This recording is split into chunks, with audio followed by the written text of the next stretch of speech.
हमारा जो चैप्टर चल रहा है उसका नाम है अ लिटिल गर्ल और हमने इसके बारे में जाना है कि अपने पिताजी से बात करते हुए हकलाती है। चलो जानते हैं कि कहानी में आगे क्या हुआ। She never stuttered with other people। तो ये जो लड़की थी ये स्टटर नहीं करती थी, मतलब हकलाती नहीं थी दूसरे लोगों के सामने। Had quite given up। Quite यानी कि काफ़ी, तो काफ़ी हद तक उसने ये छोड़ दिया था। बट ओनली विद फादर, लेकिन केवल पिता के सामने। Because then she was trying so hard to say the words properly. और केवल वो अपने पिता के सामने हकलाती थी, क्यों? क्योंकि वो बहुत ज़्यादा कोशिश करती थी शब्दों को प्रॉपरली यानी कि ठीक रूप से बोलने के लिए। What's the matter? What are you looking so wretched about? क्या बात है, तुम इतनी दुखी क्यों लग रही हो? रैचेड का मतलब क्या होता है? अति दुखी। तो तुम अति दुखी क्यों दिख रही हो? Mother, I wish you taught this child.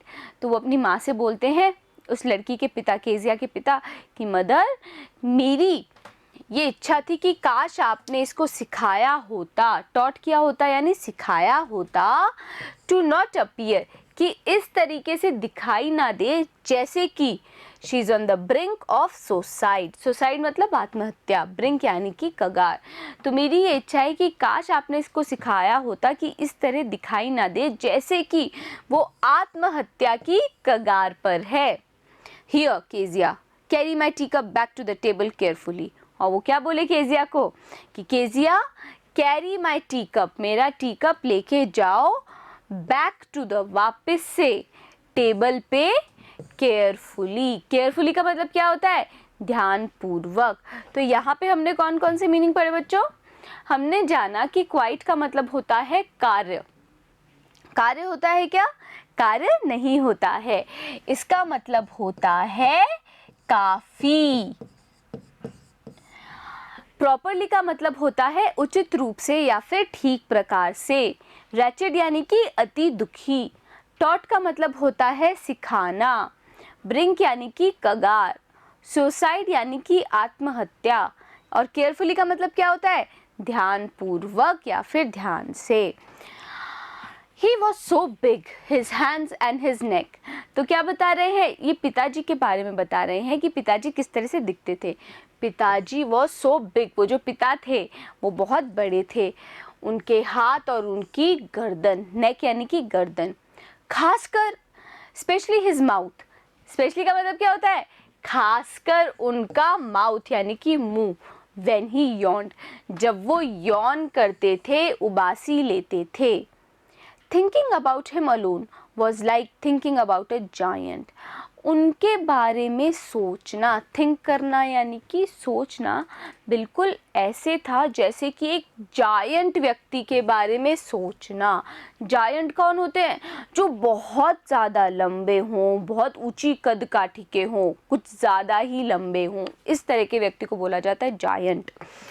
On Sunday afternoons, grandmother sent her down to the drawing room to have a nice talk with father and mother। तो संडे की दोपहरी को, आफ्टरनून्स यानी कि हर रविवार की दोपहरी को, दादी माँ भेज देती थी उसको नीचे। कहाँ पर नीचे? ड्राइंग रूम में, ताकि वो अच्छी से बात कर पाए। नाइस टॉक मतलब अच्छी सी बात कर पाए अपने माता पिता के साथ। But the little girl always found mother reading. लेकिन ये लड़की क्या पाती थी? ये लड़की जब ड्राइंग रूम में जाती थी तो ये हमेशा देखती थी कि उसकी मदर, उसकी माँ कुछ पढ़ रही होती थी। And the father stretched out on the sofa. और जो उसके पिता थे वो सोफ़ा पर स्ट्रेच्ड आउट होते थे। स्ट्रेच्ड आउट का मतलब क्या होता है? फैल के एकदम पसर कर लेटे थे। His handkerchief on his face। और उसके पिता का जो हैंकरचीफ होता था, हैंकरचीफ यानी कि रुमाल, तो पिताजी का जो हैंकरचीफ होता था वो उनके चेहरे पे होता था। His feet on one of the best cushions। और जो उनके पैर होते थे वो बहुत बढ़िया कुशन्स के ऊपर होते थे। कुशन्स क्या होते हैं? मसनद। तो उनके पैर मसनद के ऊपर रखे होते थे। Sleeping soundly. और ऐसा करते हुए यानी कि मुंह पे रुमाल रखे हुए, पैर मसनद पे रखे हुए पिताजी क्या करते थे? साउंडली यानी कि गहरी नींद में सो रहे होते थे। एंड स्नोरिंग, और साथ ही साथ वो खर्राटे लेते रहते थे। तो यहाँ पे हमने कौन कौन से मीनिंग पढ़े बच्चों? हमने जाना कि स्पेशली का मतलब होता है खासकर, यॉन्ड यानी कि उबासी लेना, थिंकिंग मतलब सोचते हुए, स्ट्रेच का मतलब होता है फैलना या फिर पसर कर लेटना, हैंकरचीफ यानी कि रुमाल, कुशन्स यानी कि मसनद, साउंडली यानी कि गहरी नींद में, और स्नोरिंग यानी कि खर्राटे लेते हुए। She said on a stool, तो वो बच्ची क्या करती थी? वो स्टूल पे बैठ जाती थी।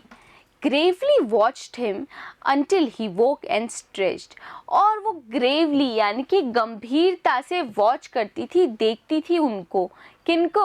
अपने पिता को, जब तक वो वोक नहीं करते थे। वोक यानी कि नींद से नहीं उठते थे और स्ट्रेच नहीं कर लेते थे। अच्छा, एक स्ट्रेच का मतलब तो हमने जाना कि होता है पसरना, पर यहाँ पे जो स्ट्रेच है इसका मतलब है अंगड़ाई लेना। तो ये तब तक अपने पिता को देखती रहती थी जब तक वो उठ नहीं जाते थे और अंगड़ाई नहीं लेते थे। एंड आज the time then looked at her, और उसके बाद वो समय नहीं पूछते थे और फिर केजिया को नहीं देखते थे। Don't stare so Kezia, you look like a little brown owl. और क्या बोलते थे पिताजी? इस तरीके से स्टेयर मत करो, मतलब एक टक नज़र से मत देखो। क्यों? क्योंकि तुम दिखती हो एक छोटे से ब्राउन यानी कि भूरे रंग के आउल की तरह। आउल यानी उल्लू। तो इस तरीके से एक टक मत देखो। क्यों? क्योंकि तुम एक भूरे रंग के उल्लू की तरह दिख रही हो। One day, when she was kept indoors with cold, her grandmother told her that her father's birthday was next week. तो एक दिन वो जब घर के अंदर थी, क्यों भाई? कोल्ड की वजह से, जुखाम की वजह से, ग्रैंड मदर यानी दादी ने बताया कि उसके फादर का बर्थडे है, जन्मदिन है अगले हफ्ते। एंड सजेस्टेड, और उन्होंने ये सजेस्ट किया, सुझाव दिया, that she should make him a pin cushion for a gift। और क्या सुझाव दिया? कि तुम उनके लिए एक अच्छा सा पिन कुशन, एक अच्छा सा मसनद बनाओ तोहफे के रूप में, गिफ्ट के रूप में यानी कि तोहफे के रूप में। Of a beautiful piece of yellow silk, एक खूबसूरत येलो सिल्क के कपड़े से। तो यहाँ पे हमने कौन कौन से मीनिंग पढ़े बच्चों? हमने जाना कि ग्रेवली का मतलब होता है गंभीरता से, वॉच्ड यानी कि देखना, वोक यानी नींद से उठना, स्टेयर यानी एकटक देखना, ब्राउन यानी कि भूरा, सजेस्टेड यानी कि सुझाव देना, और ब्यूटीफुल यानी कि खूबसूरत। तो दादी माँ ने ये सुझाव दिया कि तुम एक खूबसूरत से पीले रंग के सिल्क से एक अच्छा सा मसनद बनाओ अपने पिता के लिए उपहार स्वरूप। तो क्या बच्चों, ये बच्ची वो मसनद बनाएगी और क्या उसके पिता को ये मसनद पसंद आएगा?